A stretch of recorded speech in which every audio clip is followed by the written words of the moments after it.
நாளென் செய்யும் வினைதானென் செய்யும் இனி நாடி வந்த கோளென் செய்யும் கொடுங்கூற்றென் செய்யும் குமரேசர் இரு தாளும் சிலம்பும் சதங்கையும் தண்டையும் சண்முகும் தோளும் கடம்பும் எனக்கு முன்னே வந்து தோன்றலினி. நாம் இப்பொழுது இந்த எபிசோடில் வார ராசி பலன்கள், கிரகங்கள் வாக்கிய பஞ்சாங்க அடிப்படையில் எப்பேற்பட்ட பலன்களை ஒவ்வொரு ராசிக்கும் வழங்கப் போகிறது என்பதை பார்க்கலாம் வாங்க. தனுசு ராசி காலபுருஷனுக்கு 9வது ராசி. குரு பகவான் ஆட்சி பெறும் வீடு மூலம், பூராடம், உத்திராடம் முதல் பாதம் உள்ளடக்கிய இந்த வார கிரகங்கள் இந்த ராசிக்கு எப்பேற்பட்ட பலன்களை வழங்கப் போகிறது அப்படின்னு பார்த்தீங்கன்னா, ராசிக்கு 5ல் குரு இருக்கார். 9ஆம் இடத்தை பார்க்க போகிறார். 9ஆம் இடத்து அதிபதியோ சூரிய பகவான் எங்கே இருக்கிறார் அப்படின்னா உங்களுக்கு 3ஆம் இடத்துல இருக்கார். அதாவது ராசிக்கு 3ஆம் இடம், கும்பத்தில் இருந்து ராசியை பார்க்குறார். 9ஆம் இடத்தை பார்க்குறார். 11ஆம் இடத்தை குரு பார்க்குறார். ராசியை குரு பார்க்குறார்.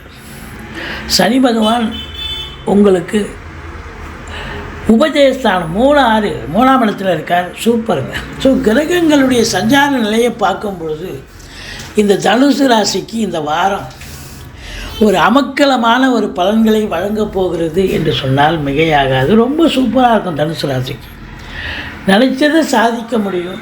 தொழில் ரீதியாக, உத்தியோக ரீதியாக உங்களுக்கு எதை தொட்டாலும் அது மேம்பாடு அடையக்கூடிய ஒரு காலகட்டம். உங்களுடைய திறமைகள் பளிச்சிடும் அப்படின்னு சொல்லலாம். எப்போ ராசியை குரு பகவான் பார்க்குறாரோ தெளிவான சிந்தனை, செயல்கள், எண்ணங்கள் ஏற்படும். அதே நேரத்தில் சமூகத்தில் பேரு, புகழ், அந்தஸ்து உயரும். செல்வம், செல்வாக்கு பெருகக்கூடிய ஒரு காலகட்டம். ஒரு சிலர் சம்பளம் வாங்காமல் ஒரு சில கௌரவ பதவியில் இருப்பாங்க. அதுபோன்ற அன்பர்களுக்கெல்லாம் இந்த காலகட்டம்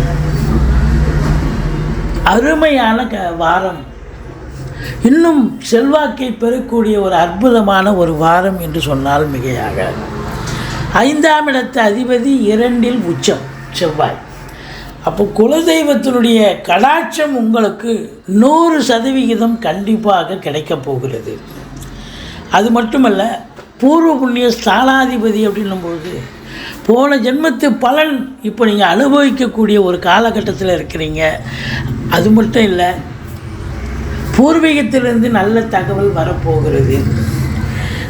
செவ்வாய் தன்னுடைய வீட்டை 5ஆம் வீட்டை பார்க்கிறதால பூர்வீக சொத்து இதனால் வரைக்கும் பிரிச்சிக்காதவங்க இந்த காலகட்டத்தில் பிரிச்சுக்கலாம். குழந்தை பாக்கியம் இல்லாதவர்களுக்கு குழந்தை பேர் கிடைக்கும். பூர்வீகத்தில் சொத்து வாங்க, வீடு வாங்க, தோட்டம் துறவு வாங்க, வீடு கட்ட, வீடு ஆல்ட்ரேஷன் பண்ண, இப்படி ஏதாவது ஒரு வேலையை எடுத்துக்கிட்டு போவீங்க. கண்டிப்பாக பூர்வீகத்தில் ஒரு திருப்திகரமான ஒரு நிலை அமையப்போகிறது அப்படின்னு சொல்லலாம். சனி பகவான் இது நாள் வரைக்கும் எவ்வளோக்கு எவ்வளோ கெடுத்தாரோ இப்போ அவர் விபரீத ராஜயோகத்தை தரப்போகிறார்.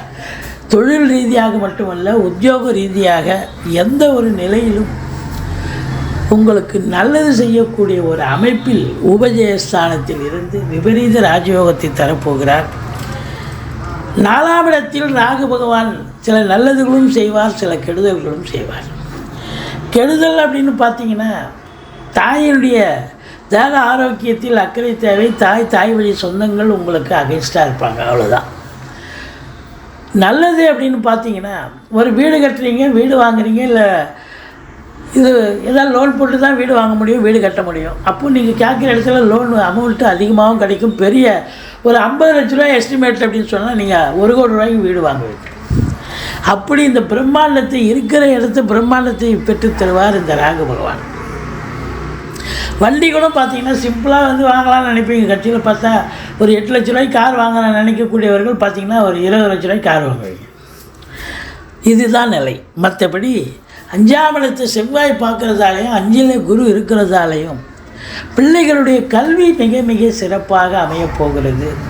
வெளிநாடு போய் படிக்கக்கூடியவர்கள், உயர்கல்வி படிக்கக்கூடியவர்கள், அவங்களுக்கு கல்வி நல்ல முன்னேற்றத்தை தரும். நல்லா படிக்கிறாங்கன்னு இன்ஸ்டியூஷன்லேருந்து தகவல் வரும். இந்த 2ஆம் இடம் 3ஆம் இடம் சனி பகவானுடைய வீடுகளாக இருந்து 3ஆம் இடத்தில் சனி பகவான் இருக்கிறார். சூரியன் இணைஞ்சிருக்கிறார். இந்த சூரியன் சனி இணைந்திருந்தாலே ஒரு சொந்த தொழில் செய்யக்கூடியவர்களுக்கு ஒரு முன்னேற்றகரமான ஒரு காலகட்டம் அப்படின்னு சொல்லலாம். இரும்பு இல்லாத எந்த ஒரு சின்ன லேத் ஃபேக்ட்ரியும் இல்லை, ஒரு பெரிய கம்பெனியும் இல்லை. அப்போது சின்ன லேத் ஃபேக்ட்ரியிலேருந்து பெரிய கம்பெனிஸ் வரைக்கும் உழைக்கக்கூடிய தொழிலாளர்கள் மற்றும் முதலாளிகள் அனைவர்களுக்கும் இந்த வாரம் ஒரு உன்னதமான ஒரு வாரமாக விளங்கப் போகிறது. 7ஆம் இடத்து அதிபதி புத பகவான் அதிகபட்சமாக 3ஆம் இடம் முயற்சி ஸ்தானத்தில் இருக்கிறார். அப்போது முயற்சி ஸ்தானத்தில் இருக்கிறதால கண்டிப்பாக அவங்களால உங்களுக்கு பாக்கியம். 7ஆம் பார்வையாக 9ஆம் இடத்தை பார்க்குறாங்க இல்லையா, 9ஆம் இடத்தை குருவே வேறு பார்க்குது. அப்போ பாக்கிய நிறைவுகள் உங்களுக்கு மனைவி அல்லது கணவன் வழியில் உங்களுக்கு, அதாவது வாழ்க்கை துணை அல்லது மனைவியால் யோக பாக்கியங்கள் கிடைக்கக்கூடிய காலகட்டம். அவங்க எது செஞ்சாலும் எது சொன்னாலும் உங்களுக்கு சரியாக இருக்கும் அப்படின்னு சொல்லுவோம். மற்றபடி ஒரு சிலர் வெளிநாடு போகணும்னு நினைப்பீங்க. அது உயர்கல்விக்காக இருக்கலாம், உத்தியோகத்துக்காக இருக்கலாம், அல்லது சொந்த தொழிலுக்காக இருக்கலாம். எதற்காக நீங்கள் சென்றாலும் நீங்கள் அதை சாதிக்கக்கூடிய ஒரு காலகட்டம் வந்தாச்சு, சாதிப்பீங்க. அல்லது நீங்கள் ஆன்மீகத்தில் அதிக நாட்டம் இருக்கும். தான் கோயில் குளங்களுக்கு தாங்க போக போகிறேன், டூர் மாதிரி போயிட்டு வர போகிறேன், இல்லை அப்படின்னா ஆன்மீக பயணம் இன்ப சுற்றுலான்ற பேரில் போயிட்டு வர, எப்படி சென்றாலும் உங்களுக்கு ஆத்ம திருப்தியும் சந்தோஷமும் கிடைக்கும். தந்தையால் யோக பாக்கியங்கள் 9 கூடியவன் 9 பார்த்துடலாம், குருவும் பார்த்துடலாம். தந்தையால் யோக பாக்கியங்கள் கண்டிப்பாக கிடைக்கப் போகிறது. 10ஆம் இடத்தில் கேது இருந்த போதிலும் ராகு பார்வை இருக்கிறது. அப்போ தொழில் மட்டுமல்ல, தொழில் நல்லா போகும். தொழிலில் நீங்கள் இன்வெஸ்ட்மெண்ட் எதுவும் பண்ணாதீங்க, ஏன்னா இருக்கிறத சுருக்குவார் 10ல் கேது இருந்தால். அப்போ வெளியில் கடன் வாங்கிலாம் போடாதீங்க இருக்கிறத. ஆனால் பல வகையில் இருந்து உங்களுக்கு வருமானம் வரும். தொழில் மூலமாக தான் வருமானம், இல்லை உத்தியோகத்துக்கு மூலமாக தான் வருமானம்னு கிடையாது. பாருங்கள், 5ஆம் இடம் சிறப்பாக இருக்குது, பிள்ளைகளால் வருமானம். 4ஆம் இடம் சிறப்பாக இருக்குது, வண்டி வாகனங்களால் ஆதாயம், அசையா சொத்துக்கள் மூலம் வருமானம், ஷேர் மார்க்கெட்டு, இப்படி அதன் மூலம் ஒரு வருமானம் வரும். உங்களுக்கு பல நிலைகளில் வருமானம் வரக்கூடிய அமைப்பு இருக்குது. 11ஆம் இடத்தை குரு பார்ப்பதால் தொட்டதெல்லாம் தொடங்கப் போகிறது. முதல் திருமணம் முறிவு ஏற்பட்டு 2வது திருமணத்திற்காக காத்திருப்பவர்களுக்கு நல்லதே நடக்கப் போகிறது.